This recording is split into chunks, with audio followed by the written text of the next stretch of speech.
லூக்கா எழுதின சுவிசேஷம் 5வது அதிகாரம், லூக்கா எழுதின சுவிசேஷம் 5வது அதிகாரம் 1 ஒரு சில வசனத்தை நான் வாசிக்க போகிறேன்.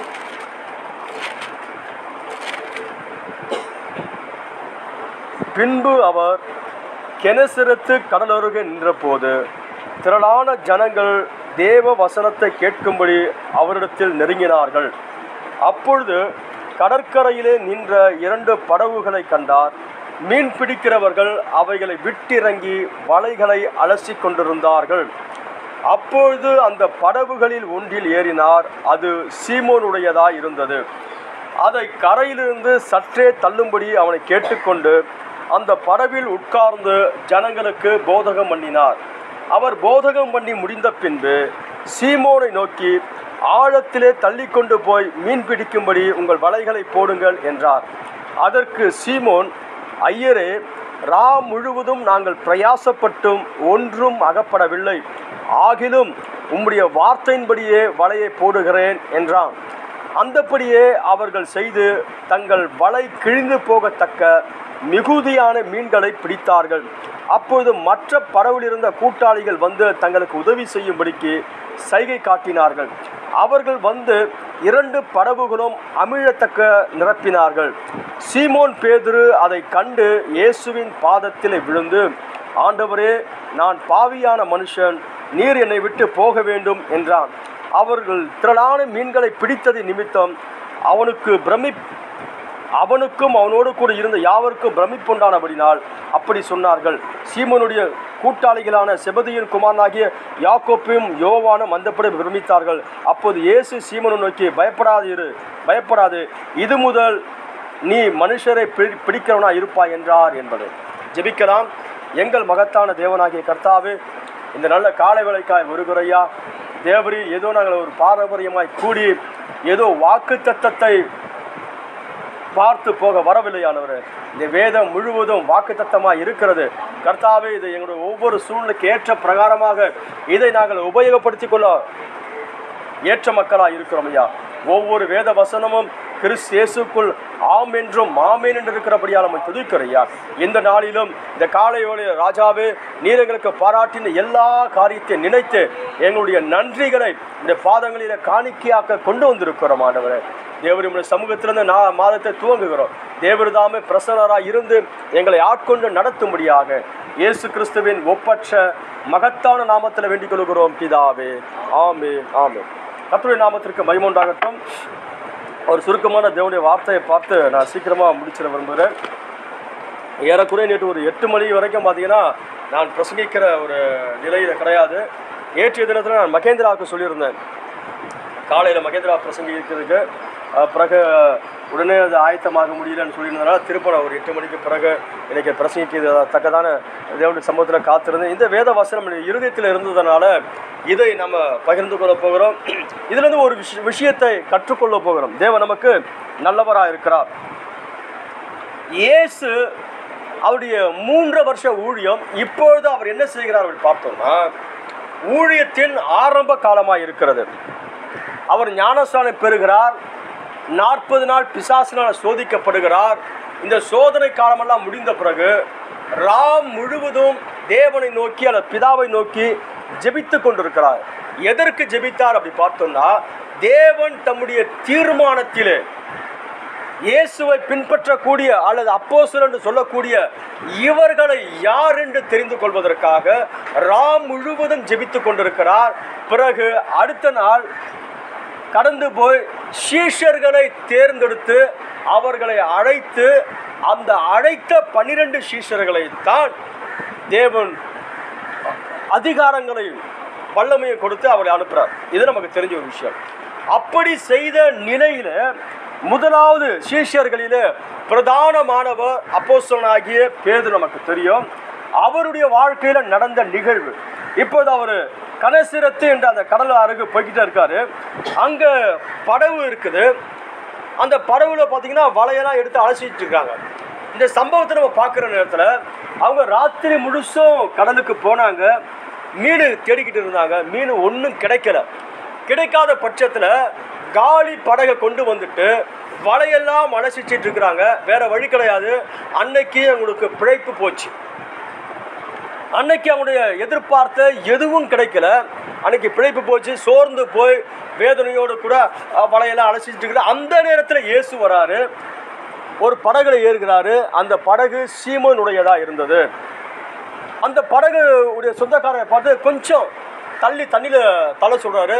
கொஞ்சம் தள்ளுறாங்க. ஏன் அப்படி பார்த்தோம்னா, அந்த காலகட்டங்களிலே நமக்கு தெரியும், மின்சார வசதியோ அல்லது ஒளிப்பெருக்கி இல்லாதபடினாலே காற்று எந்த திசையில வீசுகிறதோ இயேசு அப்படிப்பட்ட திசையில இருந்து தான் பேசினார். ஏன்னா அவருடைய பேச்சு இருக்கிற ஜனங்களுக்கு போய் சேரணும்.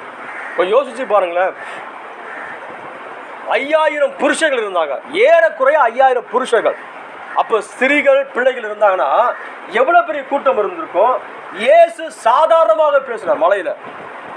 அந்த வார்த்தை எப்படி இருந்திருக்கும்? அவர் மகத்துவமானவராக இருந்தார். ஆகையினால இந்த படகுல ஏறி அந்த ஜனங்களுக்கு பிரசங்கம் பண்றாரு. பிரசங்கம் எல்லாம் முடிஞ்சது. பிரசங்கம் முடிஞ்ச பிறகு பேதுரு கூப்பிட்டு சொல்றாரு, ஆழத்துல தள்ளிக்கிட்டு போய் வலையை போடுன்றார்.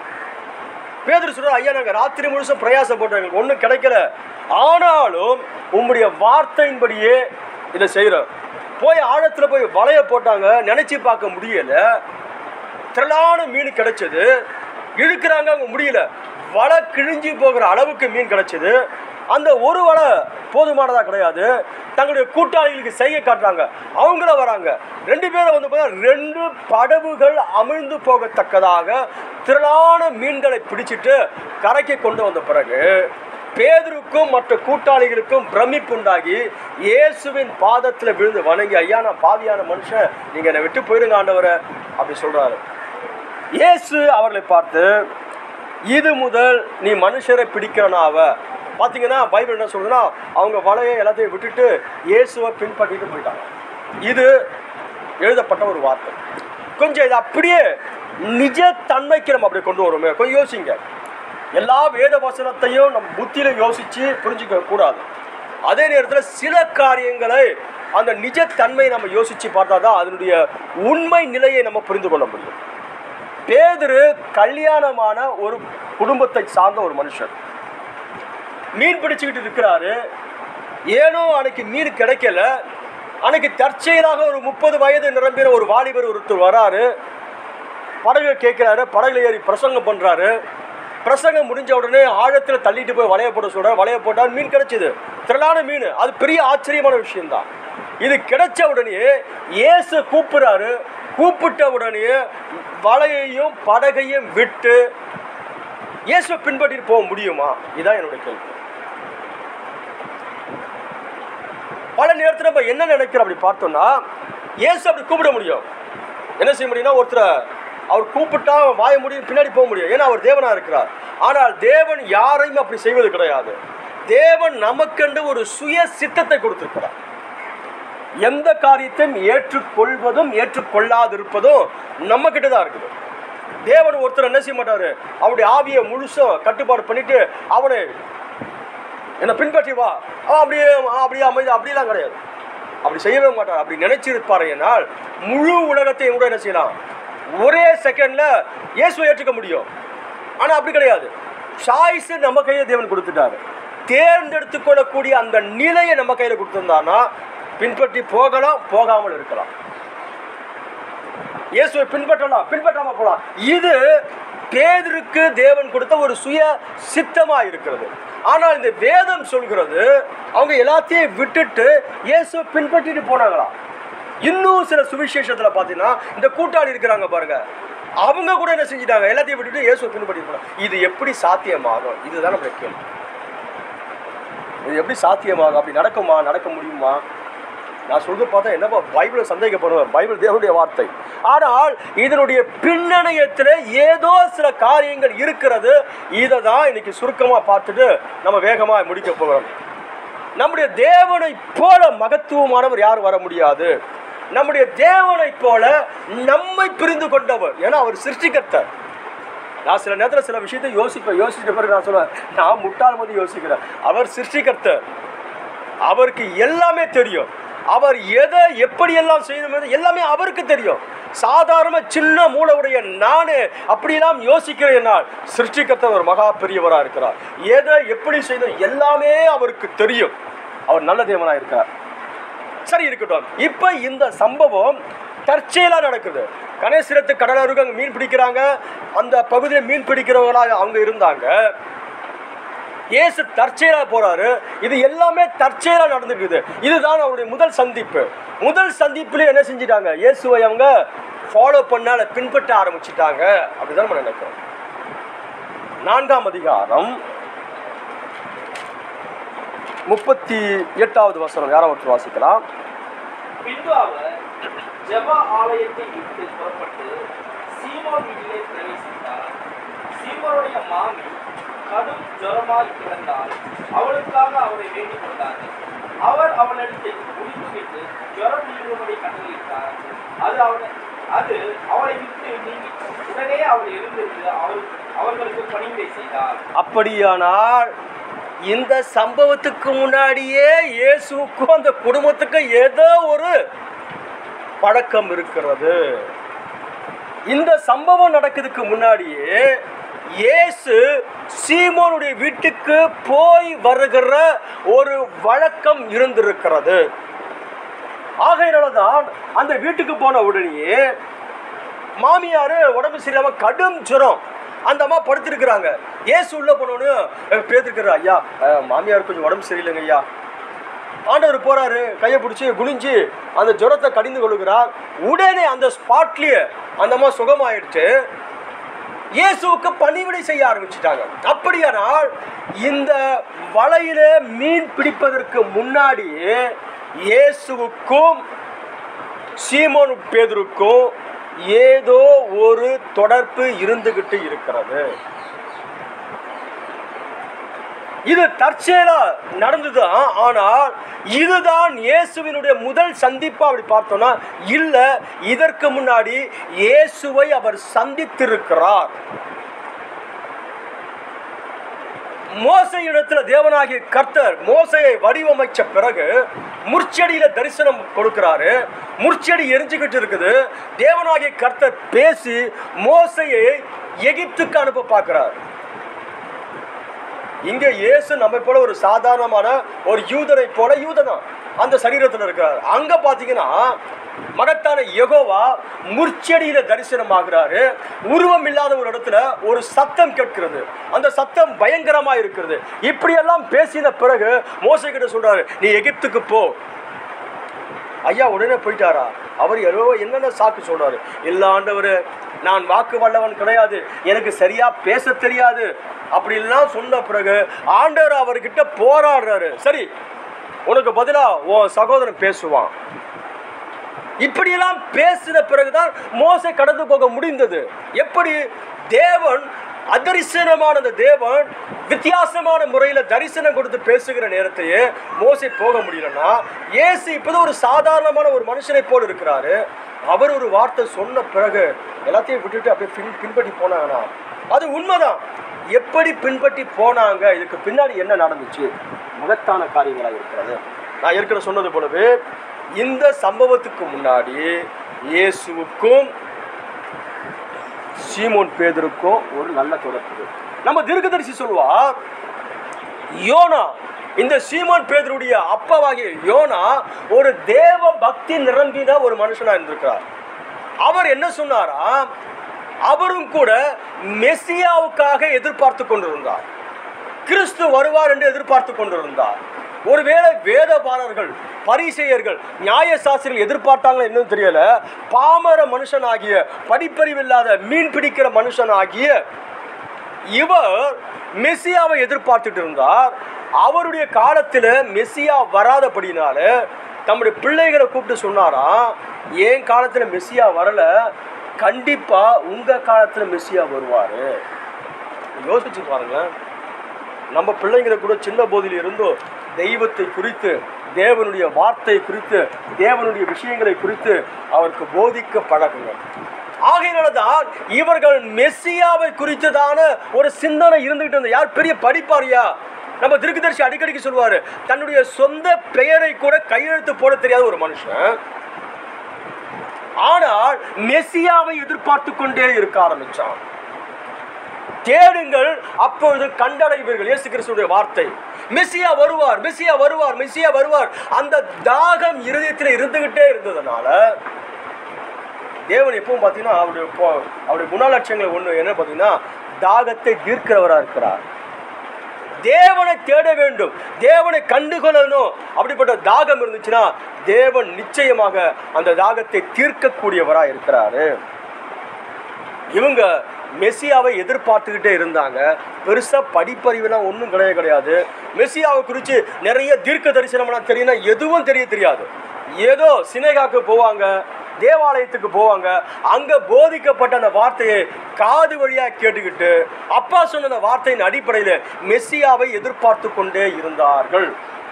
அப்படி எதிர்பார்த்து கொண்டிருந்த அந்த குடும்பத்தில் ஒரு நபர், வாசிக்கலாமே, யோவான் எழுதின சுவிசேஷம் முதல் அதிகாரம் 35வது வசனம். யோவான் எழுதின சுவிசேஷம் முதல் அதிகாரம் 35வது வசனம்.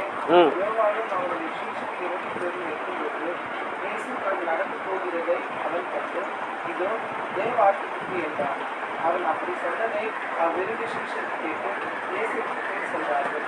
இயேசு திரும்பி அவர்களை பின்தொடர்வதைக் கண்டு என்னை தேடுகிறீர்கள் என்றார். அதற்கு அவர்கள், ரபி, நீர் எங்கு தங்கியிருக்கிறீர் என்று கேட்டார்கள். ரபி என்பதற்கு போதகரே என்று அர்த்தமாம். அவர் வந்து பாருங்கள் என்றார். அவர்கள் வந்து அவர் தங்கியிருந்த இடத்தை கண்டு அன்றைய தினம் அவர்கள் தங்கினார்கள். அப்போது ஏறக்குறைய 10 மணி வேலையாகிவிட்டது. யோவான் சொன்னதை கேட்டு அவருக்கு பின் சென்ற 2 பேரில் ஒருவன் சீமோன் பேதுருவின் சகோதரனாகிய அந்திரேயாஸ் என்பவன். அவன் முதலாவது தன் சகோதரனாகிய சீமோனை கண்டு மேசியாவை கண்டோம் என்று சொன்னான். மேசியா என்பதற்கு கிறிஸ்து என்று அர்த்தம். போதும். அப்படியானால் இந்த யோனா எப்படி பிள்ளைகளை வளர்த்துருப்பார் பாருங்க ஐயா. ஒரு மீன் பிடிக்கிற மனுஷன் தான், குடும்பமே மீன் பிடிக்கிறது தான். ஆனால் மெசியாவை குறித்து அற்புதமாக அந்த குடும்பத்துக்கு போதிச்சதுனால அதில் ஒருவேளை பேதுரு மூத்தவரா அந்திரேயா மூத்தவரா எனக்கு சரியாக தெரியலை. ஆனால் அந்த குடும்பத்தில் உள்ள ஒருத்தர் என்ன செய்ய ஆரம்பிச்சார்னா, இயேசுவுக்கு முன்னோடியாக இருந்தார் பாருங்க. ஆளை பார்த்தா எந்த விதமான அட்ராக்ஷன் கிடையாது. ஒரு சபையினுடைய போதகரை போல அவர் தோற்றம் இருக்காது. சபையின் போதகரை போல அழகான வார்த்தையை சொல்ல தெரியாது. அந்த ஆளுடைய பிரசங்கம் எப்படி இருக்குன்னா கரடு முரடாக இருந்தது. விரியன் பாம்பின் குட்டிகள், வரும் கோபத்துக்கு தப்பித்துக் கொள்ள உங்களுக்கு வகை காட்டினவன் யார், இப்படியெல்லாம் போதிக்கிற ஒரு மனுஷனை போய் அந்திரேயா பின்பற்றி அவருக்கு சீஷரா இருக்க ஆரம்பிச்சார். அப்படி சீஷரா இருக்கிற நேரத்தில் இந்த யோவான் ஸ்நானகன் என்னிலும் வல்லவர் ஒருவர், எனக்கு பின்னாடி ஒருத்தர் வரப்போறாரு அப்படி பிரசங்கம் பண்ணிக்கிட்டே இருந்தார். நீங்கள் அறியாதிருக்கிற ஒருவர் உங்கள் மத்தியில் இருக்கிறார் என்று போதிக்க ஆரம்பிச்சார். ஜனங்களும் கேட்டாங்க, யோவானோடு கூட இருந்த சீஷரும் கேட்டாங்க, யாரை குறித்து அவர் எதையோ சொல்லிக்கிட்டே வராரு. அந்த வார்த்தை எப்படி இருக்குன்னா, அவர் என்னிலும் வல்லவராக இருக்கிறாரு, அவருடைய பாதரட்சையில் வாரை அவிழ்ப்பதற்கு கூட நான் பாத்திரவான் கிடையாது. யோவானே எல்லாரும் பெருசா நினைச்சிட்டு இருக்கிற நேரத்தில் அந்த பெரிய தீர்க்கதரிசி சொல்லுகிறார், நான் அவருடைய செருப்பை கழட்டி எடுக்கிறது கூட நான் பாத்திரவான் கிடையாது. அப்படின்னா அவர் எவ்வளவு பெரியவரா இருக்கணும், அவர் மகா பெரியவரா இருக்கணும். இது எல்லாமே அவருடைய சிந்தனையில யோசிச்சு பார்த்துக்கிட்டே இருக்கிறாங்க. அவர் யாரா இருப்பார், அவர் யாரா இருப்பார், அவர் யாரா இருப்பார், அந்த தேடுதல் அவருடைய இருதயத்தில் இருந்துகிட்டே இருந்துச்சு. ஒரு முறை இயேசு வருகிறார். இப்போது யோவான் நான் பேசிக்கிட்டே இருந்து இதோ தேவ ஆட்டுக்குட்டி என்று அறிமுகப்படுத்துகிறார். சரித்திரம் சொல்றது, அன்னைக்கு பார்த்தீங்கன்னா அது ஒரு பஸ்கா. ஜனங்க எல்லாம் ஆடை தேர்ந்தெடுத்துக்கிட்டு பஸ்கா பலி செலுத்துவதற்காக ரெடி ஆகிட்டு இருக்கிற நேரத்தில் அவங்க எல்லாமே ஒரு சாதாரணமான மோசை சொன்னது போலவே ஒரு ஆண் ஆட்டை எடுத்துக்கிட்டு எல்லாத்தையும் தூக்கிட்டு போகிறாங்க பலி செலுத்துவதற்கு. ஆனால் இங்கே நிஜ ஆட்டை உலகுக்கு அந்த ஜனத்துக்கு யோவான் அறிமுகப்படுத்த, ஐயா இதுதான் தேவ ஆட்டுக்குட்டி அப்படி சொன்ன பிறகு இயேசு நடந்து போயிட்டாரு. அந்த வார்த்தை சொன்ன பிறகு இயேசு எதுவும் இயேசு யோவானை தாண்டி போன உடனே எப்பா இவருக்காக தான் இவ்வளோ நேரம் காத்திருந்தாங்க இவங்க. அந்த 2 சீஷர் என்ன செஞ்சாங்கன்னா இயேசுவுக்கு பின்னாடி அப்படியே நடக்க ஆரம்பிச்சிட்டாங்க. இயேசு பின்னாடி வந்துட்டு இருந்தோன்னா இயேசு திடீர்னு திரும்பி பார்க்குறாரு, எங்கே போறீங்க ரபி, நீர் எங்கே தங்கி இருக்கிறீர் அப்படி கேட்குறாங்க. ஆண்டவர் சொல்கிறாரு, வந்து பாருங்க.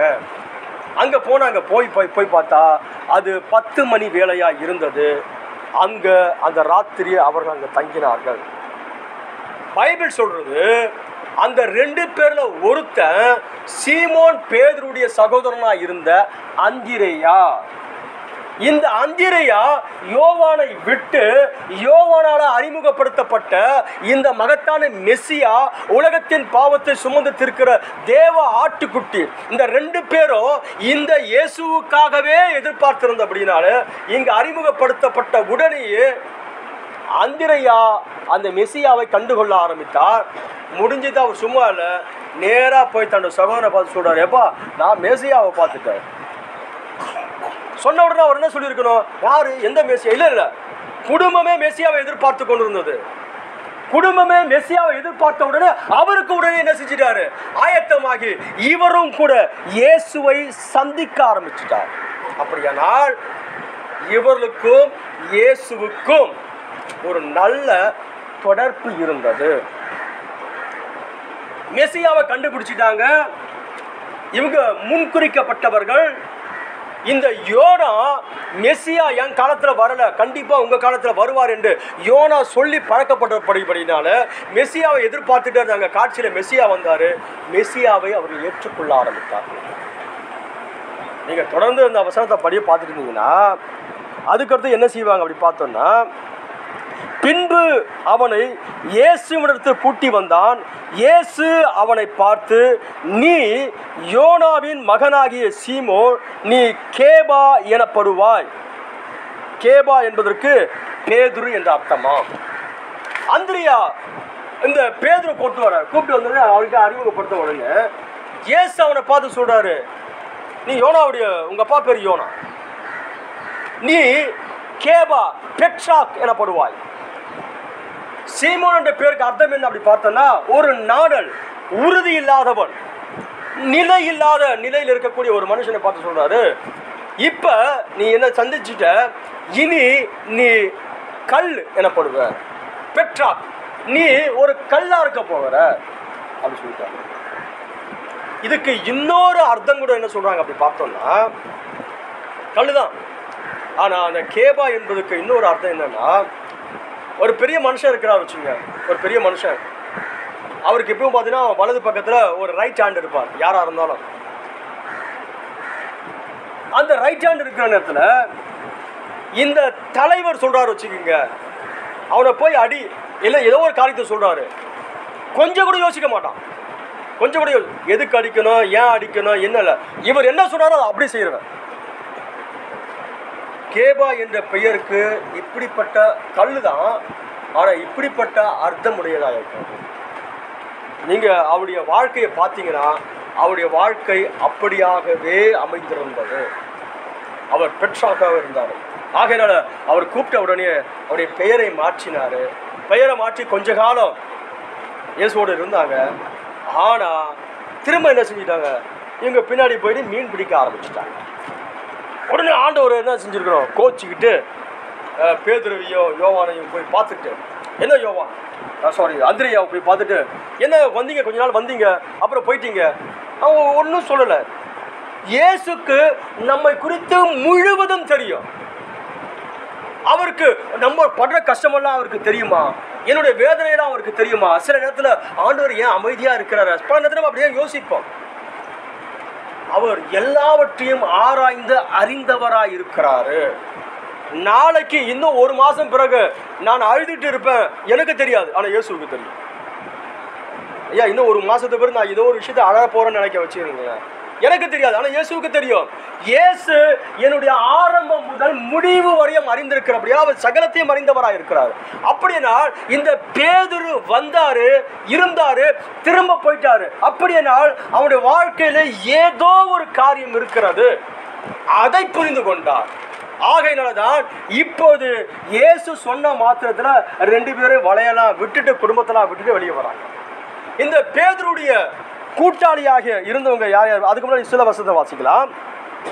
பேதுரு வந்துட்டாரு. பேதுரு வந்த பிறகு அதே ஊருக்காரங்க தான், கலிலேயாவை சேர்ந்தவங்க. பிலிப் அங்கே இருக்கிறாரு. பிலிப் அங்கே இருந்த உடனே பிலிப்பை கண்டு மறுநாளில் இயேசு கலிலியாவுக்கு போக மனதாயிருந்து பிலிப்புவை கண்டு, நீ எனக்கு பின் சென்று வா என்றார். பிலிப்பு என்பவன் அந்திரையா பேது என்படைய ஊராகிய பெட்சாயிதா பட்டணத்தான். எப்படி கூப்பிடுறாரு பாருங்க. ஃபர்ஸ்ட் அவங்க 2 பேரை கூப்பிட்டாரு. இப்போ பிலிப்பு வந்தாச்சு. அவங்க எல்லாம் ஒரு ஊருக்காருங்க. இவங்க 2 பேரும் எல்லாரும் போய் டிஸ்கஸ் பண்ணுவாங்க. எப்பா அந்த தேவன் எப்படிப்பட்டவர் தருமா, அந்த மெஸ்ஸியா எப்படிப்பட்டவர் தருமே. விசுவாசம் ஒருத்தர் வளரும். ஆகையினால தான் ஒரு விசுவாசி நல்ல விசுவாசியோடு கூட ஐக்கியம் கொண்டு இருப்பானே, ஏன்னால் அவன் ஆவிக்குரிய விஷயத்தில் வளர முடியும். ஒரு மனுஷன் கெட்டவன் கூட சேர்ந்தா அவனும் கெட்டு போயிடுவான். பண்ணி கூட சேர்ந்தா அதுவும் பண்ணியா மாறி போயிடும். நம்ம யாரோடு கூட நம்முடைய ஐக்கியம் இருக்கிறதோ அந்த அளவுக்கு நம்முடைய ஆவிக்குரிய வளர்ச்சியும் கூட நிச்சயமா இருக்கும். இப்போ பிலிப்பு வந்துட்டாரு. பிலிப்பு வந்த பிறகு என்ன செஞ்சிட்டாரு, நேரா போய் நாத்தானியேல்னு ஒருத்தர் இருக்கிறாரு, அவர்கிட்ட போய் சொல்றாரு, எப்பா உனக்கு ஒன்று தெரியுமா, நாங்க மெஸ்ஸியாவை பார்த்துட்டோம். அந்திரியாவில் ஆரம்பிச்சு இப்ப பிலிப்பு வந்து சொல்றாரு, நாங்க மெஸ்ஸியாவை பார்த்துட்டோம். மெஸ்ஸியாவா? ஆனா மெஸ்ஸியாவை அங்க எதிர்பார்த்துட்டு இருக்கிறாங்க. மெஸ்ஸியா எங்க இருக்கிறாரு? யார் அவரு? நாசரத்தூரான். எனக்கு நம்பிக்கை இல்லை. நீங்க எங்க இருக்கிறீங்க? நாங்க புளியாந்தோப்புல ஆடு தொட்டில இருக்கிறோங்க. ஆடு தொட்டிலையா இருக்கிறீங்க? ஐயோ ரொம்ப மோசமான ஊராச்சு அது. இப்போ ஓரளவுக்கு பரவாயில்ல. ஒரு 20-25 வருஷத்துக்கு முன்னாடி ஆட்டோக்காரன் ஊருக்குள்ள வரமாட்டான். நல்ல ஊரு கிடையாது. அப்படின்னா நாசரத்து படிப்பறிவு இல்லாமல், நாகரிகம் இல்லாமல், சாதாரணமான மக்கள் வாழ்கிற ஒரு பகுதி தான் நாசரத்தா இருந்துச்சு. அப்போ அதே நேரத்தில் நாசரத்திலிருந்து ஏதாவது நடக்கும் என்பது தீர்க்க தரிசனமும் கிடையாது. ஆகையினால நாத்தானியேல் சொல்றாரு, நாசரத்திலிருந்து ஏதாவது நன்மைகள்லாம் வருமா? அவர் சொல்ற, நீ வந்து பாரு. பல முறை எனக்கு ஒரு பாருங்க, பிரசங்கம் பண்ண மாட்டேன், பேசிட்டே இருக்கிறேன். பேதுரு ஜெபம் பண்ற நேரத்தில் அந்த ஒரு வார்த்தை சொல்லி ஜெபம் பண்ணுவார், வெள்ளியும் பொன்னும் என்னிடத்தில் இல்லை, என்னிடத்தில் உள்ளதை நான் தருகிறேன், நசரேயனாகிய இயேசுவின் நாமத்தில் எழுந்து நட. எனக்கு அந்த வார்த்தை ரொம்ப நாள் பிடிக்கல, புரியவும் இல்லை. நசரேயனாகிய இயேசுவின் நாமத்தில் எழுந்து நட அப்படின்னு சொன்னார். அந்த நசரேயனாகிய அந்த வார்த்தையை நான் ரொம்ப பெரிய அறிவாளிப்பார், அதனால நான் சொல்ல வரேன். அந்த வார்த்தையை அவரை பயன்படுத்தினது எனக்கும் பிடிக்கவில்லை, அது புரியவும் கிடையாது.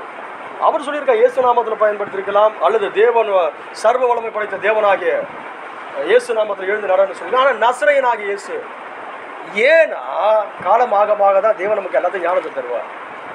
அந்த ஜனங்க நாசரத்து எப்படிப்பட்டதுன்னு பார்த்தீங்கன்னா, எந்த விதமான நன்மையும் வர முடியாத ஒரு இடத்துல இயேசு அங்கிருந்து வந்தாரு. அதான் சொல்றாரு, நீங்க அவர் ஆகாத தள்ளின கல்லு தான் மூளைக்கு தலைக்கலாயிற்று. அந்த நாசரத்து தான். நீங்க எந்த நாசரத்தை கேவலமா நினைச்சீங்களோ, எந்த நாசரத்துல எந்த நன்மை வராதுன்னு நினைச்சீங்களோ, அந்த நாசரத்து ஊரிலிருந்து வந்தவர் தான் இந்த பிணியாளியாக பிறவி முடவனா இருந்த இவனுக்கு சுகத்தை கொடுத்தார். ஏன்னா பேதுரெல்லாம் பரிசுத்தாவி இன்ஸ்பிரேஷன் நடக்குது. அது சொந்தமா அவங்க வாழ்க்கையில எதையும் செய்ய மாட்டாங்க. அவங்க எல்லாம் மகத்துவமானவராக இருந்தார். ஆகையினால இங்கே என்ன நடந்துச்சு அப்படி பார்த்தோம்னா, இப்படிதான் இந்த காரியம். இவர் போறார், நாத்தானியேல் கிட்ட போறாரு. நாத்தானியேல் கிட்ட போன உடனே இயேசுவை பார்த்த உடனே ஒரு பெரிய ஆச்சரியம் தான், இவர் தானா அப்படி நினைச்சோடனே இயேசு உடனே சொல்றாரு, கபரற்ற இஸ்ரவேலன், என்னப்பா இங்க எல்லாம் ஆச்சரியமா நடந்துருக்குது, ரபி என்ன உங்களுக்கு தெரியுமா அப்படின்னு கேட்கிறாரு. பிலிப்புனை கூப்பிடுறதுக்கு முன்னாடி நீ அஸ்தி மரத்துக்கு இருந்த, அத்திய மரத்துக்கு எதுக்கு இருந்தாங்க அப்படி பார்த்தோம்னா, யூதருடைய வழக்கம் அத்திய மரத்துக்கு இருந்து வேதாகமத்தை படிக்கிற வழக்கம் அவருக்கு இருந்தது. இன்னும் சொல்ல போனா இவர் மெஸ்ஸியாவை குறித்ததான ஒரு பெரிய சிந்தனையில், மெஸ்ஸியா எப்படி இருப்பார், மெஸ்ஸியா எந்த காலத்தில் வருவார் என்று அத்திய மரத்துக்கு இருந்து மெஸ்ஸியாவை இருதயத்தில் தேடிக்கிட்டு இருக்கிற நேரத்திலேயே இயேசு அதை பார்த்துட்டார். என்ன சொல்ல வராரு, நீ இருதயத்தில் மெஸ்ஸியாவை தேடிட்டு இருந்திய, அப்பயே நான் உன்னை பார்த்துட்டேன். அவர் உடனே சொல்றாரு, நீ நம்ம நினைக்கிறோம் பேதுரு தான் என்ன செஞ்சார், நீ ஜீவனுள்ள தேவனுடைய குமாரனாகிய கிறிஸ்து. உடனே ஆண்டவர் சொல்வார், மாம்சமும் ரத்தமும் தேவனுக்கு வெளிப்படுத்தின அந்த வார்த்தை முதல் நாத்தானியேல் சொல்லிட்டார். நீ தேவனுடைய குமாரன், நீ இஸ்ரவேலின் ராஜா. எப்பா என்ன வெளிப்பாடுங்க ஐயா. நினைச்சு பார்த்தா தேவனுடைய வழிநடத்துகிற தன்மை மகத்துவமானதா இருக்கும். ஆகையினால இவர்களெல்லாம் கூட்டி சேர்த்த பிறகு பேதுரு கூட இல்லை. நான் ஏற்கனவே சொன்னேன், பேதுருடைய குடும்பத்தில் அந்த வீட்டுக்கு இயேசு போய் வருகிற ஒரு வழக்கம் இருந்தது. இயேசு கூப்பிட்டாங்க, இவங்களும் இயேசுவிடத்தில் தங்கின ஒரு வழக்கம் இருந்தது. ஆனாலும் இவர்கள் முழுமையாக இயேசுவை பின்பற்ற முடியாத ஒரு சூழ்நிலையில் தான் இப்பொழுது இயேசு கனசரத்து என்ற கடல் இருக்க போகிறாரு. படகு இருக்கிறது. பல நேரத்தில் தேவன் சந்திக்கிற மனுஷன்லாம் பாருங்க, நல்லா இருக்கிற நேரத்தில் நமக்கு தெரியும், நமக்கு கையில் டப்பு இருந்துச்சுன்னா ஒன்றும் இருக்காது. உடம்புல நல்லா சுகம் இருந்ததுன்னா இயேசு தேவைப்படாத. எப்போ இயேசு நமக்கு தேவைப்படுவார்னா, டாக்டர்லாம் கை விட்டுருவார், ரொம்ப சீரியஸ் கண்டிஷனுங்க, கடவுளை நம்புங்க, அப்போ தான் நம்ம இயேசுவை தேடுவோம். மனுஷனுடைய இயல்பு. ஒருவேளை கஷ்டம் இருக்குது, இந்த நேரத்தில் இயேசுவை தேடுவோம். தேவன் இந்த சமயத்தில் தான் தன்னை வெளிப்படுத்துவார். அப்பொழுதுதான் நீ தேவனை சரியா பிடிச்சிக்க முடியும். அது தேவன் மக்களை கவர்ந்து கொள்வதற்கான ஒரு வழியா இருந்துச்சு. இப்போ என்ன செய்யறாரு, இத்தனை நாள் இவர் இயேசுவை சந்திச்சு எத்தனை நாள் எத்தனை மாசம் ஆச்சு எனக்கு தெரியல. ஆனால் இப்பொழுது இயேசு என்ன செய்யறாரு, சரியா அந்த கனசரத்துக்கு வராரு. இயேசுக்கு தெரியும் அவங்க ராத்திரி முழுதும் வலை போட்டாங்க, இயேசு இருந்து பார்க்கல, அவர் தேவனா இருந்தார். இயேசுவுக்கு ஆதியும் அந்தமும் தெரியும், ராத்திரி முழுசா வலை போட்டாங்க, மீன் எதுவும் கிடைக்கல, சோர்ந்து போயிட்டாங்க. இப்போ அவங்க ஒரு பெரிய திட்டம் போட்டு வச்சுக்கிறாங்க, அவங்களுக்கு மிகப்பெரிய ஒரு தேவைகள் இருந்தது. அப்படிலாம் இருக்கிற நேரத்தில் எதுவும் கிடைக்கல. பெருசா யோசனை பண்ணிட்டு இருந்தோம். அந்த பணம் வந்துச்சு, அந்த லோன் சேங்ஷன் ஆயிடுச்சுன்னா, இந்த பணம் வந்துச்சுன்னா அதை பண்ணிடணும், இதை பணம் நினைச்சிருந்தேன். ஆனால் எல்லாமே போச்சு. ஒருத்தர்கிட்ட பணம் கேட்டிருந்தேன், அவர் 100% தந்துறேன்னு சொன்னார். அதை நினச்சிக்கிட்டு அந்த ஏற்பாடுலாம் பண்ணிட்டேன், ஒன்றும் முடியல. இப்படிப்பட்ட நேரத்தில் இயேசு நமக்கு உதவி செய்ய வல்லவராக இருக்கிறார். ஆனால் நல்ல ஜாதி கிறிஸ்துவன் என்ன செய்வான்னா, அங்கே அவன் இவனை போய் தேடுதுக்கணும், முன்னாடி நேரம் போய் அவர் காலில் விழுந்துருவான். எல்லாரை பார்க்கிறோம் சிருஷ்டிகர்த்தர் மகா பெரியவராக இருக்கிறார். ஆகையினால இயேசுவுக்கு தெரியும், ராத்திரி முழுசும் பிரயாசப்பட்டாங்க, ஒன்றும் கிடைக்கல. இப்போது சோர்ந்து போய் வலையெல்லாம் அலசிச்சிட்டு இருக்கிறாங்க. இந்த நேரம் தான் சரியான நேரம். இயேசு அங்கே போகிறாரு, படவு கேட்குறாரு.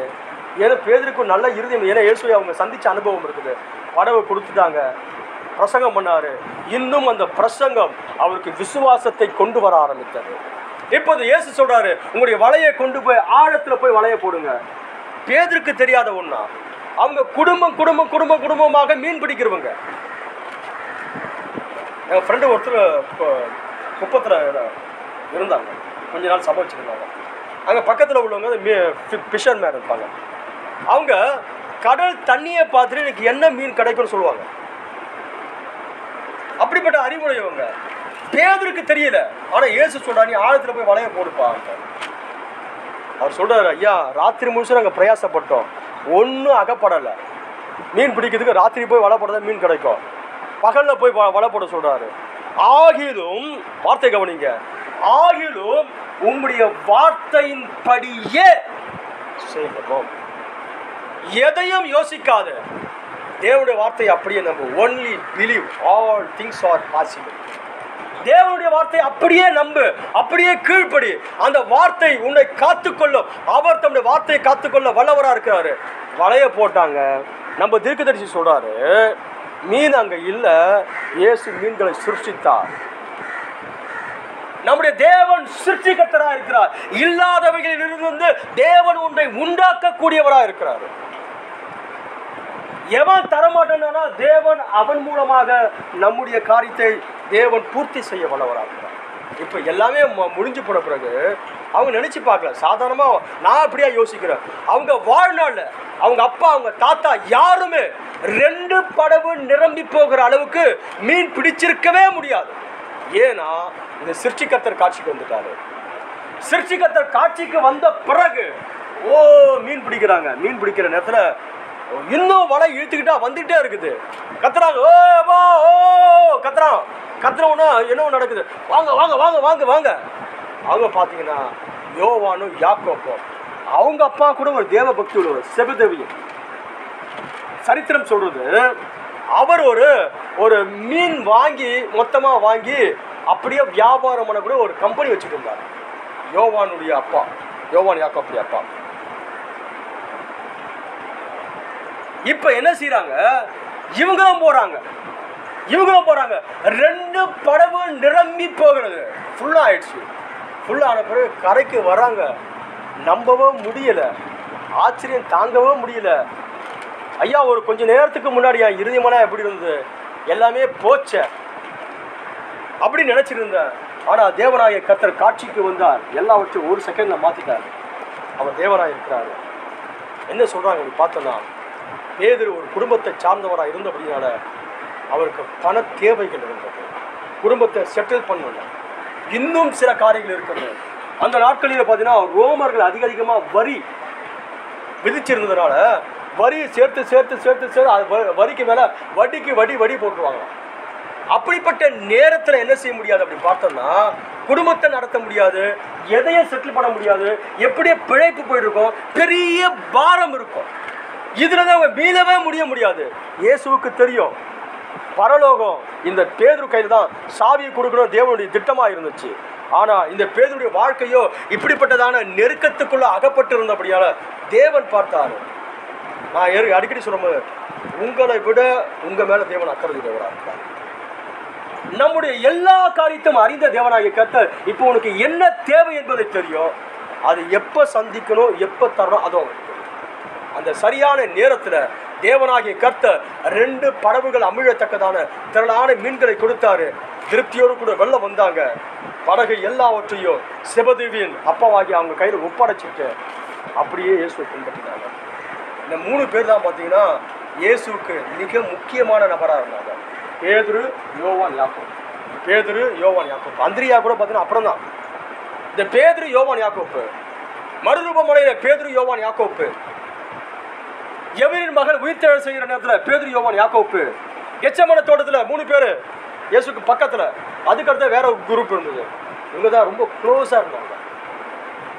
அவர்கள் இடி முழக்கத்தின் மக்கள் என்று அறியப்பட்டாங்க. அவங்க அம்மா பேர் கூட பைபிள் பதிவு பண்ணி பாருங்க. யோவான், யாக்கோபு யோவானுடைய அம்மா சலோமி. அந்த அம்மா தான் ஒரு முறை வந்து சொல்லுது, ஆண்டவரே முடியுறா கொஞ்சம் குடும்பம் எப்படி இருந்து கவனிச்சு பாருங்க. எந்த காலம் இன்னைக்கு நம்ம இயேசுவை குறித்து எதுவும் பேசலாம், ஏன்னா அவர் சர்வத்துக்கு மேலே தேவனும் நமக்கு தெரியும். ஆனால் அதுதான் இயேசு காட்சிக்கு வந்து ஆரம்ப காலகட்டம். அந்த அம்மா சலோமி வந்து சொல்கிறாங்க, ஆண்டவரே முடியும் ராஜ்யத்தில் வரும்போது என் பையனில் ஒருத்தன் வலது புறத்திலும் இன்னொரு பையன் இடது புறத்திலும் இருக்கணும். இயேசு யாரும் மதிக்க மாட்டாங்க. ஆனால் அந்த அம்மாவுக்கு தெரியும் இயேசு மகத்துவமானவர். யார் இயேசு உத்தமத்தோடு தேடினாங்களோ அவருக்கு இயேசு தன்னை வெளிப்படுத்துகிறவராக இருக்கிறார். அப்பேற்பட்ட குடும்பம் ஊன்ற கட்டப்படும், கர்த்தருடைய குறைகள் எல்லாம் நிறைவாக்குறவராக இருக்கிறார். பைபிள் சொல்றது, நாம் அனுபவிக்கத்தக்கதான சகல விதமான ஆசீர்வாதத்தையும் அவர் சம்பூர்ணமாய் தருகிறவர். இயேசுவை பின்பற்றி நான் கடன்காரனாக செத்துட்டேன், இயேசுவை ஃபாலோ பண்ணிட்டு எல்லாமே போச்சு இல்லை ஐயா. பழைய ஏற்பாடு காலகட்டத்தில் ஒரு தீர்க்கதரிசியின் புத்திரர் ஒருத்தர் இருக்கிறார். அந்த மனுஷன் ஏழு தெரியல, கடன் வாங்கிட்டாரு, கடனை தர முடியல, ஆள் செத்து போயிட்டாரு. மனைவி இப்ப விதவை, 2 பசங்க இருக்கிறாங்க. கடன் கொடுத்தவங்க வந்து கேட்டுட்டு வேற வழி இல்லாம 2 பேரையுமே அடிமையாக்க கொண்டு போறாங்க. தேவன் பார்த்தாரு, அவன் தேவனுக்காக நின்றவன். எலிசா கிட்ட போய் சொல்றாங்க.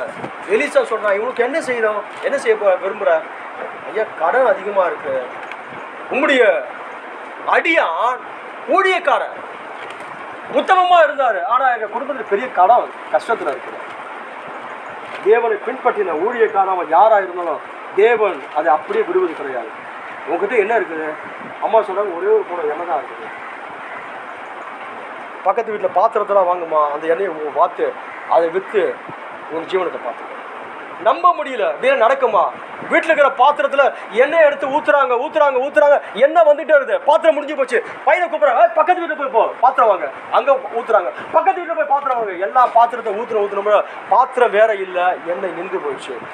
எலிசா கிட்ட சொல்றாங்க, ஐயா எண்ணெய் நின்று போச்சு, அதை விற்று கடனை கொடுத்துட்டு ஜீவனம் பண்ண. நம்முடைய தேவன் மகத்துவமானவர், நாம் அவர் இருக்கிறார். அவர் மகத்துவமானவராக இருக்கிறார். ஏதோ இயேசு உன்னை அழைத்து நீ கஷ்டத்தோடு கூட உன் வாழ்க்கையை முடித்துக் கொள்வது தேவனுடைய சித்தம் கிடையாது.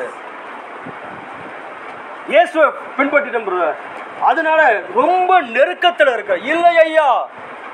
அவர் சிருஷ்டிக்கர்த்த, அவர் வானத்தை பூமி அண்ட சராசரங்களையும் உண்டு பண்ண தேவன். நாம் அனுபவிக்கத்தக்கதான சகல விதமான ஆசீர்வாதத்தையும் அவர் நமக்கு சம்பூர்ணமாய் தருகிற தேவனாக இருக்கிறார். அந்த தேவன் தான் உன்னுடைய தேவன். அவருடைய கை பிடிச்சிட்டு நீ கஷ்டத்தில் அகப்பட்டுக்கிட்டு மரிச்சு போக அவர் விடுவது கிடையாது. அவர் முடிவு பரியந்து உன்னை நடத்தக்கூடியவராக இருக்கிறார். பேதுருக்கு என்ன தேவை என்பதை அவர் அறிந்திருந்தார். அவர் சரியான நேரத்தில் சரியான சமயத்தில் அவருக்கு என்ன தேவையோ அதை செய்தார். அதன் நிமித்தமாக பேதுரு எல்லாத்தையும் விட்டுட்டு இயேசுவை பின்பற்ற முடிந்தது. பேதுரு கடைசி வரைக்கும் இயேசுக்காக நின்னார் ஐயா. கடைசி சிலுவை மரண நேரத்தில் கூட அவரை சிலுவையில் அறையணும் முடிவு பண்ணிட்டாங்க. பேதுரு சொல்றாங்க, ஐயா எங்க ஆண்டவரை போல அவருக்கு நிகராக என்ன சிலுவையில் அறையாதீங்க. என் சிலுவை மரணத்தில் கூட நான் அவருக்கு ஈக்குவலாக வரவே கூடாது. என தலைக்கிற அந்த இறுதியை எத்தனை இறுதியா கர்த்தர் அப்படிப்பட்ட இறுதியத்தை எனக்கு தருவாராக, தேவன் நமக்கு தருவாராக. எங்கள் பரலோக பிதாவே, இந்த நல்ல காலை வேளைக்காய் வருகிற ஐயா, இது மகத்துவமானவர் மகத்துவமானவர் மகத்துவமானவர் மகத்துவமானவர் ஐயா. தேவரீர் வந்த மக்களை எத்தனை பேரையும் இந்த ஊழியக்காரன் நான் சிலுவை அண்டையில் நான் கொண்டு வருகிறேன் கர்த்தாவே. இவருக்காக நீ எல்லாவற்றையும் கல்வாரை செய்து முடித்து தீர்த்து விட்டீர் கர்த்தாவே. இந்த பிள்ளைகளை எல்லா குறைகளெல்லாம் இயேசு கிறிஸ்துவின் ஐசுவத்திய மகிமையால் நீங்கள் நிறைவாக்கும்படியா ஜெபிக்கிறோம். வந்த மக்களை இந்த ஊழியக்காரன் நான் இயேசு கிறிஸ்துவின் ஒப்பற்ற நாமத்தில் இவர்களை வாழ்த்தி ஆசீர்வதித்து அனுப்புகிறேன். நன்மையும் கிருபையும் பின்தொடரட்டுமானவரே. தேவருடைய நல்ல ஆவியானவர் இவரை செவையான பாதையில் நடத்தி வரும்படியாக இயேசு கிறிஸ்துவின் மகத்தான நாமத்தில் வேண்டிக் கொள்கிறோம் நல்ல பிதாவே. ஆமென் ஆமென். கர்த்தர் உங்களை ஆசீர்வதிப்பாராக. God bless you. கர்த்தர் உங்களை ஆசீர்வதிப்பாராக.